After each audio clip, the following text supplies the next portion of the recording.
Hello and welcome to Leaders of Tomorrow 18 Hour special initiative that celebrates the undying entrepreneurial spirit of micro, small and medium enterprises. Earlier, we brought you part one of a special conversation with Arundhati Bhattacharya, the chairman of SBI, talking about all things finance related to you, the MSME entrepreneur. Tonight, we're bringing you part two and the concluding part of that special exclusive conversation. Take a listen. You were talking about, balance sheet financing, for example. Previously, you spoke about the credit guarantee scheme. I want to talk about such alternate modes of finance, so to speak, for the simple reason that the feedback that we get from MSMEs is that not a lot of them are sitting on collateral. They don't have collateral to give. In the event that they don't have such collateral and therefore collateral-backed lending, what are their options? See, without collateral, you can give lending only up to a particular level. Beyond that, collateral is required.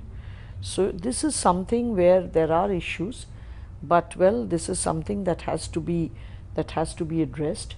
The only thing that I can say is that if the business is doing very well, if it is very robust, banks will still lend beyond 1 crore. See, up to 1 crore you have the CGTMSE guarantee. So to that extent, collateral is not really insisted upon. It is only when you are getting into the bigger league. But by the time you get into a bigger league, it is expected that you will have created some amount of assets in order to be able to provide that collateral. Okay. Other than that, of course, we have things like these technology-backed products, as I said, where the industry major is actually supplying you things, and we give the finance based on what the industry major is supplying. So you get a credit for the amount of money that the industry or the amount of goods that the industry major is supplying. There also the need for collateral is very low because it's a very transparent way of doing things. Towards this end, actually, we had also been talking about the platform which would enable the MSMEs to put their receivables, on the platform, have them accepted by the people on whom the bills are drawn, to enable the banks to then discount and give them the money. This is something that the Reserve Bank of India has already formulated. We are all working on it. Many of us, I think 3 or 4 entities, have received the license to actually work on this platform. And the moment this platform comes on, it would enable the MSMEs to start getting finance very quickly on their receivables book. There is one other way that the receivables book can also yield money, which is to get it factored. We have a factoring company, SBI Global Factors. They are into this business. Basically, they run the receivables book. So if you can avail of the factoring services, then also getting money is not very difficult. You were talking previously about financial mentors. Do you see the knowledge of having a financial mentor amongst MSMEs, and if not for the not for the mentor not for the companies that work with SBI, because you provide mentoring services, but for others, what advice would you have? See, mentoring services is not very widely prevalent in our country. It has come into being only for the tech companies, the tech entrepreneurs. For the traditional entrepreneurs, mentorship is still very low. However, what we have been doing is we have been telling the trade bodies that they have, that the trade bodies have a role in providing this mentorship. They should actually, we have also been talking to the AICWA, the body for the chartered accountants, telling them and requesting them that maybe some of their people can provide some pro bono services to these people in order to provide them with the mentorship. I think we work simultaneously with these trade bodies. We are also working with the AICWA to provide that platform where many of these people can actually come and get the kind of mentorship that they need. But I think it is important for these trade bodies themselves, and we have very many of them. We have trade bodies that are pan-India, we have trade bodies that are regional, we have trade bodies that are dedicated to one particular trade. If they actually energize themselves and do this on a regular basis, it would help a lot.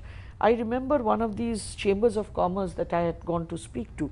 A few of their members said that, how is it that we can get loans?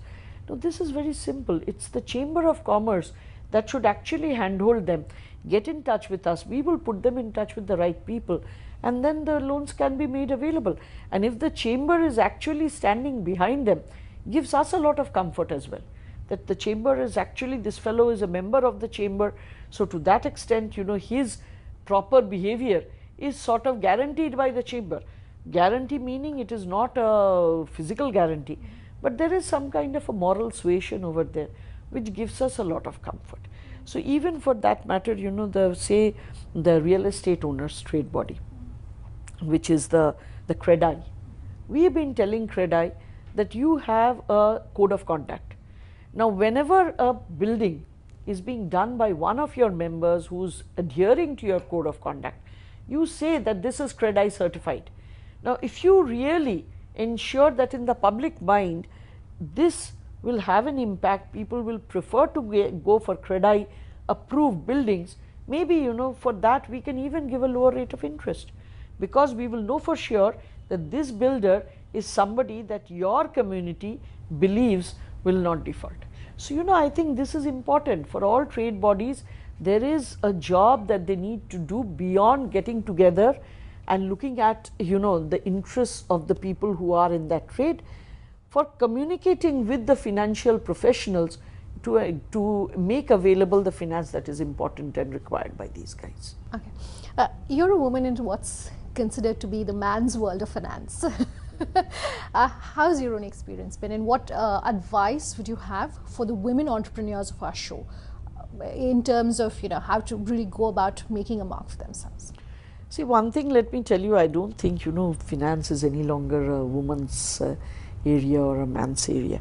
It's not really that gender sensitive, I believe, and it is borne out by the fact that you see many women in finance, especially in India.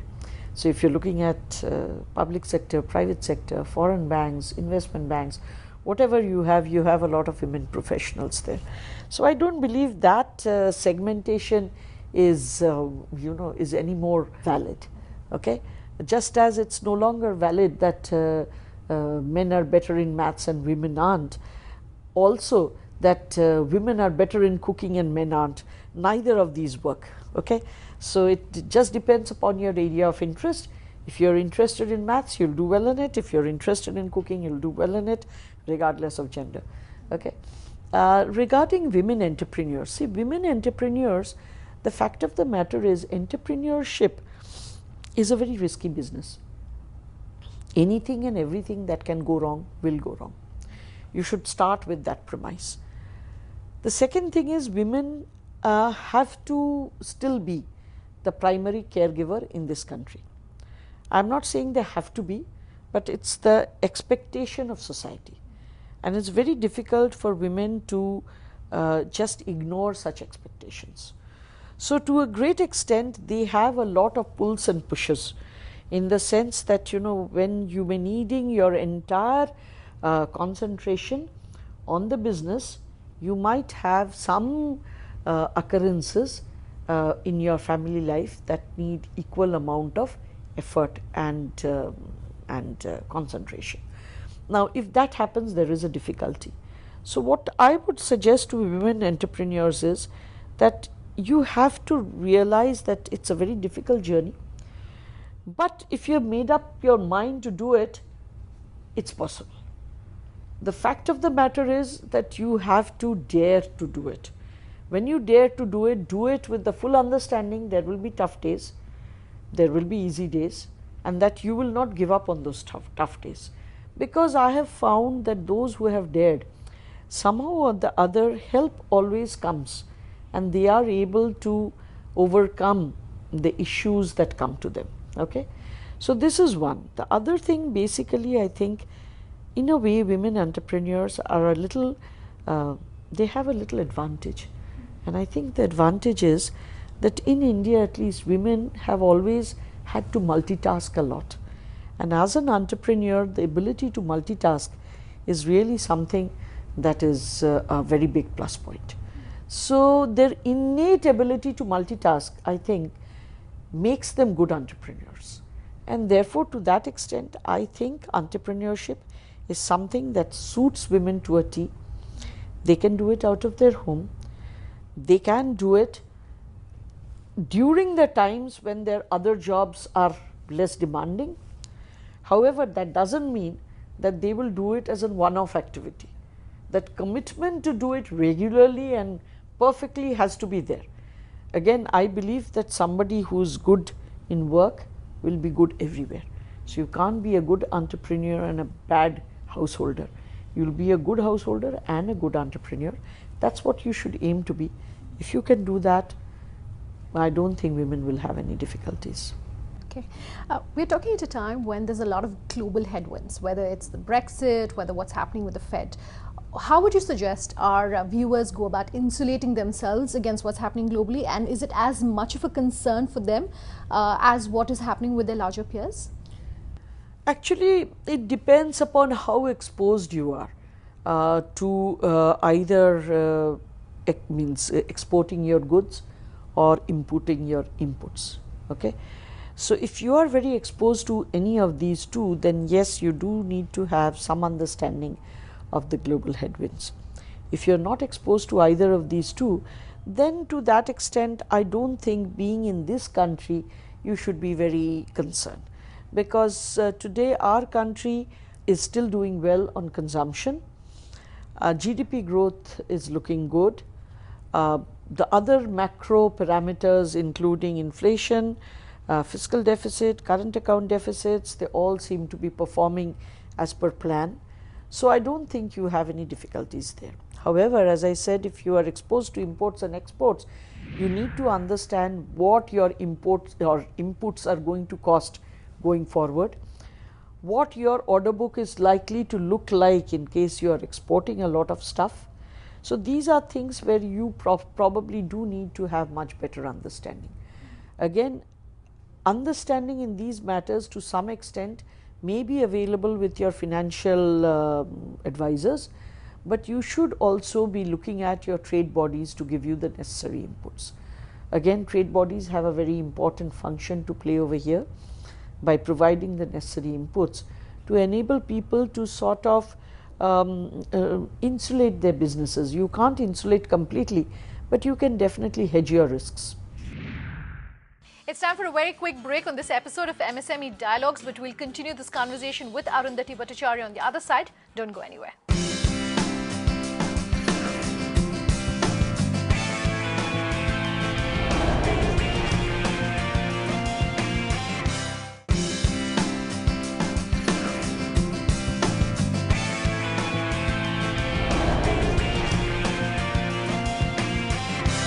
Welcome back. You're with us here on MSME Dialogues, and I'm in conversation with Arundhati Bhattacharya. I spoke to her earlier, and this is part 2 of that exclusive conversation. Take a listen. As we wind down the show, I was asking you previously about the top 3 things when it comes to financial advice for our viewers. But if there is one thing, one piece of advice in terms of what entrepreneurs should be doing or shouldn't be doing, what would it be? As I said, one thing he should be doing is being honest and upfront about whatever is the state of affairs with him. It's very, very important, because as I said, all of this works on trust. If trust is lost, then it's very, very difficult to do anything at all, especially on the financial front. So it's very important to create that trust by being very upfront about what is the state of the business. And the second thing, as I said, is for an entrepreneur, he has to have a lot of awareness about his environment, because as I said right in the beginning, if anything can go wrong, it will. And therefore, you have to be very, very on your toes, to understand what could possibly impact the business, what could be the opportunities that are coming up. Unless and until an entrepreneur is able to understand this, is able to predict what will happen at least a little ahead of time, he will have difficulties. So that those who are able to get those, those hints from the environment as to how things are going to pan out, they are the ones who actually, come out on top. If I can ask you to give us an update in terms of what is happening as far as the credit situation is concerned in the country. When do you see your own NPAs improving? When do you see the situation in terms of also asset quality improving? I think the third quarter of this year, By the third quarter of this year, you should definitely see things turning up. The first 2 quarters are always weak quarters. The third quarter, the busy season starts, and I think with the onset of the busy season, the monsoon having done well, till now it seems to be doing well. The many of the projects that the government is talking about, those projects actually kicking off by that time, I think that would be probably the time when the upturn should start. And do you think then India is fairly insulated against what is happening in terms of the globe right now? See, insulation is not the right word. I think, our dependence on global trade is still not that large that we'll be impacted very heavily. Having said that, we must understand that the EU and the UK are very large trading partners of ours. What is happening over there is that there is no big change, but there is uncertainty. And uncertainty of any nature always is something that should worry you. Especially in the financial area, uncertainty is not good. So if you're looking at big orders coming in, people who are giving those orders, they will wonder what if something goes wrong. So, any kind of uncertainty is definitely something that should worry us. However, because internally I think our consumption requirements are still very large, and also during the difficult years, our exporters have managed to actually diversify their export baskets. So to that extent, I believe that we shouldn't be over much worried. There will be setbacks here and there. There will be certain companies who may have difficulties, but overall I believe things should be all right. In fact, while we have you with us, I'd like to get your opinion on a few other things. You're talking about uncertainties in the globe. How closely should we be watching what's happening in terms of the US presidential election and the impact it's likely to have on our own financial markets? Frankly, it's very difficult at this point of time to talk about US presidential elections. I don't think the US itself knows which way it will go. But having said that, I think, India and the US, we share a large number of things. We share the same set of values. We are both democracies. We also share a language, in the sense that a large number of people in India speak English, so do for the US, of course, that's their language. So, there is a lot of sharing. A lot of our people go to the US for studies. A lot of them come back into India. US is one of our largest trading partners. So I think there are lots and lots of linkages. I do not believe that any outcome of a presidential election will materially change these linkages. So to that extent, yes, as with everything else, there would be a settling in period, but thereafter I believe, the trajectory that our ties have taken, that trajectory will be maintained. You see, cash flow situation for the industry improving going forward? See, it depends again, it's not all industries that will do well. You've already seen that some of the industries are doing much better. The commercial vehicles industry was doing better. May not do better this quarter because of the monsoons, because mining activity will be at a low end. However, should improve from the third quarter of this year.